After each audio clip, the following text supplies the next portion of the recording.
Hello friends, जसं मी सांगितलं होतं की आपण समाधान महाजन सरांचं हिस्ट्रीचं बुकचं रिव्हिजन घ्यायचं आहे. त्यानुसार प्रत्येकाने आपापली बुक्स आपण रिव्हिजन करत असताना जवळ ठेवावेत. त्याच्यानुसार आपण स्टार्ट करूया. आणि हा बेसिकली लेक्चर आपल्यासाठी रिव्हिजनरी असेल की जेणेकरून एक्झामच्या आधी तुम्ही काही मिनिट किंवा अर्धा तास तुम्ही पाहिला तर तुमचं रिव्हिजन होऊन जाईल. त्याप्रमाणे मी हा बुकचा रिव्ह्यू चालू केलेला आहे. यामध्ये डायरेक्ट आपण रँडमली टॉपिक्स घेऊयात. फर्स्टली मी सामाजिक आणि सांस्कृतिक बदल याबद्दल चर्चा करणार आहे. जसं की सामाजिक आणि सांस्कृतिक बदलमध्ये ख्रिश्चन मिशनऱ्यांचे कार्य खूप महत्त्वाचे आहे. सुरुवातीला मिशनरी आली आपल्यामध्ये, तर त्यांनी सुरुवातीला मेन मोटिव्ह काय ठेवला? धर्म प्रसारण. सुरुवातीला स्टार्ट वास्को दी गामा 1498 कालिकत बंदरमध्ये आले. त्याच्यानंतर वेगवेगळे फ्रेंच आले, डच आले, असं ते येतच राहिले. पण त्यांचा सुरुवातीचा मुख्य उद्देश काय होता? ख्रिश्चन धर्माचा प्रसार करणे. याला त्यांनी एक सोजवळ नाव दिलेलं, व्हाईट मेन्स बर्डन. मग इंडियामध्ये आता ईस्ट इंडिया कंपनीचं कार्य 1600 मध्ये ईस्ट इंडिया कंपनी भारतात आली. त्याच्यासोबत पोर्तुगीज आले, डच आले, फ्रान्स आले. सुरुवातीला कंपनी व्यापाराबद्दलच इंटरेस्टेड होती, मिशनरींना येऊ द्यायची नाही. पण मिशनरींचाच यूज त्यांना व्यापारामध्ये होत होता हे त्यांनी ओळखलं. त्यानंतर त्यांनी धोरण चेंज केलं. हे विल्बरफोर्स मिशनऱ्यांच्या मुळे शक्य झालं. 1813 मध्ये ब्रिटिश संसदेत पारित झालेल्या चार्टर कायद्याने त्यांना कंपनीला मुदतवाढ मिळालीच, पण मिशनऱ्यांना सुद्धा भारतामध्ये येऊन राहण्याची परवानगी नाही. 1813 चार्टर ॲक्ट आपल्याला महत्त्वाचा आहे. आता मी सर्व तुम्हाला वाचून जेस महत्त्वाच्या गोष्टी तुम्हाला सांगेल. तुम्ही नोट डाऊन किंवा हायलाईट करा. मिशनरीची केंद्रे कुठे कुठे होती इंडियामध्ये? कोलकाता, मद्रास, गोवा आणि मुंबई. आणि महाराष्ट्रात काम करणाऱ्या मिशनऱ्यांचा प्रश्न पडू शकतो. जसं की फर्स्टली होती church missionary, Mumbai Bible, American Marathi mission, London, तसेच स्कॉटिश. 1813 मध्ये अमेरिकन मराठी मिशन ही संस्था मुंबईमध्ये सर्वप्रथम आली आणि 1822 मध्ये स्कॉटिश मिशनरी. त्याच्यानंतर काही महत्त्वाचे पॉईंट्स आपण पुढे जाऊया. यामध्ये यांचं सुरुवातीचं कार्य कसं असायचं? बाजार मेळा चौकामध्ये थांबायचे, आपल्या हिंदू धर्माचा त्यांनी खंडन करायचे. ख्रिश्चन धर्म केवढा उदार आहे, बायबल किती इम्पॅक्टफुल आहे, या गोष्टी ते चर्चा करायची. मग साथीच्या रोगांमध्ये, आदिवासी भागामध्ये मोफत दवाखाने, दुष्काळग्रस्त लोकांना मोफत अन्नधान्य पुरवणे, यासारख्या गोष्टी करून त्यांनी आपल्या गरीब समाजामध्ये पकड निर्माण केली. खूप साऱ्या मराठी लोकांनी पण त्या काळामध्ये ख्रिश्चन धर्माचा स्वीकार केला. हा पण महाराष्ट्रात आणि इंडियामध्ये ख्रिश्चन धर्म वाढण्यासाठी कारणीभूत आहे.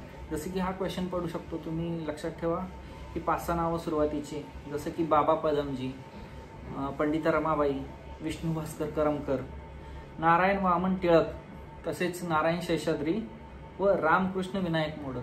ही 6 नावं सगळ्यांनी नोट डाऊन करा.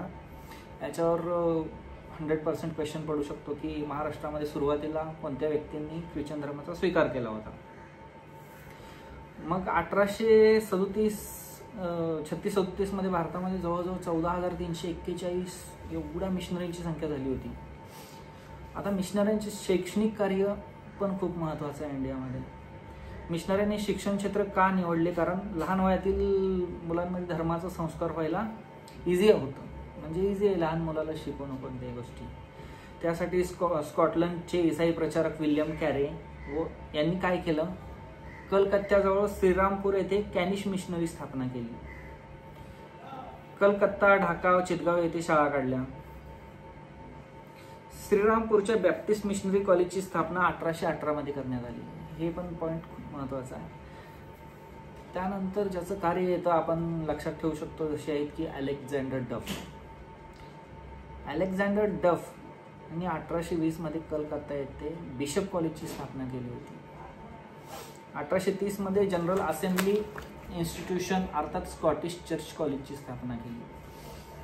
हे आता कधी कधी असं खूप असं पॉईंट सांगत गेलं तरी तुम्हाला असं लेंदी वाटेल, पण हे पॉईंट महत्त्वाचे आहेत एक्झामच्या दृष्टिकोनानं, तुम्हाला नोट डाऊन करावंच लागेल. ह्यासाठी हिंदू मुलींसाठी पहिली शाळा 1819 अमेरिकन मिशनने कोलकातामध्ये सुरू केली होती.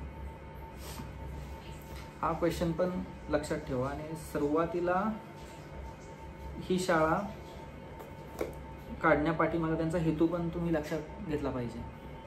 आता डॉक्टर विल्सन, मुंबईमध्ये शाळा सुरू करण्यापाठीमागे डॉक्टर विल्सन यांचा पण पुढाकार खूप महत्त्वाचा आहे. मुंबईमध्ये मुली मुस्लिमांसाठी स्वतंत्र शाळा सुरू केल्या. 1835 डॉक्टर विल्सन यांनी सेंट्रल कॉलेजची स्थापना केली मुंबईमध्ये. त्याचेच नामांतरण नंतर विल्सन कॉलेज असं करण्यात आलं होतं. याच्यानंतरचा जो पार्ट आहे तो वृत्तपत्र साहित्य क्षेत्रातील कार्य. डॉक्टर कॅरे या मिशनरी व्यक्तीने 1805 मराठी भाषेचे व्याकरण प्रसिद्ध केले. हा क्वेश्चन नेहमी पडत राहतो. रॉबर्ट ड्रॉमन यांनी मुंबईत मराठी व्याकरण लिहिलं. अमेरिकन मिशनरींनी 1816 न्यू टेस्टामेंट बायबलमध्ये काही भागांचे मराठीत भाषांतर केले. आता सगळ्यात एक महत्त्वाचा पॉईंट आहे, ज्ञानोदय हे पत्र अमेरिकन मिशनचे 1842 सुरू केले होते. अमेरिकन मिशनचे नाव ज्ञानोदय. बाबा पदमजी यांनी येशूचे चरित्र 7 खंडात याच कालावधीत लिहिलं होतं. जॉर्ज मार्शमन व फेलिक्स कॅरे यांनी बंगाली भाषेचे विश्वकोश तयार केले. George Marshman and Felix Carey. 1842 Dnyanodaya पत्र. बाबा पदमजी यांनी येशूचे चरित्र 7 खंडात लिहिले. जॉर्ज मार्शमन व फेलिक्स कॅरे यांनी बंगाली भाषेचे विश्वकोश तयार केले. अशा प्रकारे मिशनरींचं कार्य थोडक्यात होतं. एवढ्या पॉईंटवर आपल्याला बऱ्यापैकी होल्ड येऊ शकतो. आता सामाजिक आणि धार्मिक सुधारणा चळवळी कशा सुरू झाल्या, यामध्ये सगळ्यात महत्त्वाचं नाव येतं राजा राममोहन राय व ब्राह्मो समाज. तर राजा राममोहन राय यांच्याबद्दल सांगायचं झालं तर भारतीय प्रबोधन काळाचे महापितामह म्हटलं जातं त्यांना. यांचा जन्म 1772 ते 1833 त्यांचा मृत्यू झालेला. यांचा जन्म हा बंगालमधील हुगळी जिल्ह्यातील राधानगरी या गावी झाला होता. आणि त्यांचे आजोबा कृष्णानंद बंदोपाध्याय हे बंगालच्या नवाबाच्या नोकरीत होते. त्यामुळे राय हे त्यांना पदवी भेटली होती. ते लक्षात ठेवण्यासारखी गोष्ट आहे की राय ही पदवी होती त्यांच्यासाठी. सुरुवातीलाच त्यांना बंगाली, फारसी व संस्कृत तिन्ही भाषांचे प्राथमिक अध्ययन घरातून झाले होते. बिहारमध्ये पाटणा येथे ते अरबी आणि फारसीच्या शिक्षणासाठी गेले होते. राजा राममोहन राय हे संस्कृत, अरबी, पारशी, ग्रीक, हिब्रू, फ्रेंच व लॅटिन भाषा जाणत होते. एवढ्या सर्व भाषांचा त्यांना चांगला अभ्यास होता. घरात त्यांच्या सर्व म्हणजे स्मृती पुराणाचा, बायबलचा सर्व सखोल अभ्यास त्यांनी केलेला आहे. सुरुवातीला ते मूर्ती पूजेच्या विरोधात होते. मग ह्या सर्व मतभेदामुळे त्यांना घर सोडावे लागले आणि त्यांना जातीभेदही अमान्य होते. भारतभर प्रवास केला. बौद्ध धर्म समजावून घेण्यासाठी तिबेटला गेले. परंतु तेथे कर्मकांड त्यांनी ज्यावेळेला पाहिलं त्यावेळेला त्यांचे धर्मगुरूसोबत वाद झाले. ह्या वादातून त्यांना काही दयाळू स्त्रियांनी त्यांना वाचवले असं म्हटलं जातं की तिथून त्यांना ठार मारण्याचे प्रयत्न केले जात होते, पण त्यांना वाचवण्यात आले. ज्यावेळेला ते घरी परतले त्यांनी मूर्तीपूजे विरोधी व बहुदेवतावादी विरोधी मते अधिकच ताठर व कणखर बनत गेली त्यांची. पहिल्या पत्नीच्या निधनानंतर त्यांना दुसरे लग्न करावे लागले. राधाप्रसाद हे त्यांच्या पहिल्या मुलाचे नाव होते. आता खूप फॅक्च्युअल डाटा होतोय, पण हा महत्त्वाचा डाटा आहे, रिवाईज करावा लागेल, त्यामुळे मी सांगतोय. थोडं मी इम्पॉर्टन्स पॉईंटवरच तुम्हाला फोकस करण्यास लावत आहे. 1803 ईस्ट इंडिया कंपनीचे ढाका येथील कलेक्टर थॉमस वुडफोर्ड यांचे दिवाणपद स्वीकारले होते. आता यानंतर त्यांचं सर्वात महत्त्वाचं आणि इम्पॅक्टफुल कार्य आहे आत्मीय सभा. 1815 राजा राममोहन राय यांनी आत्मीय सभेची स्थापना केली. या सभेमध्ये त्यांनी काय चर्चा केली? दोष व कुप्रथावर चर्चा केली. वेदांत सूत्रे, उपनिषदे व बंगाली व इंग्रजी भाषांतर छापून प्रसिद्ध केले. या कार्यामध्ये त्यांना द्वारकानाथ टागोर, प्रसन्न कुमार टागोर, शंकर घोषाल, आनंद प्रसाद बॅनर्जी इत्यादी मित्रांची सहाय्य होतं. 1817ला त्यांचं एक कार्य खूप महत्त्वाचं आहे. हिंदू कॉलेज कोलकात्यामध्ये त्यांनी स्थापना केली.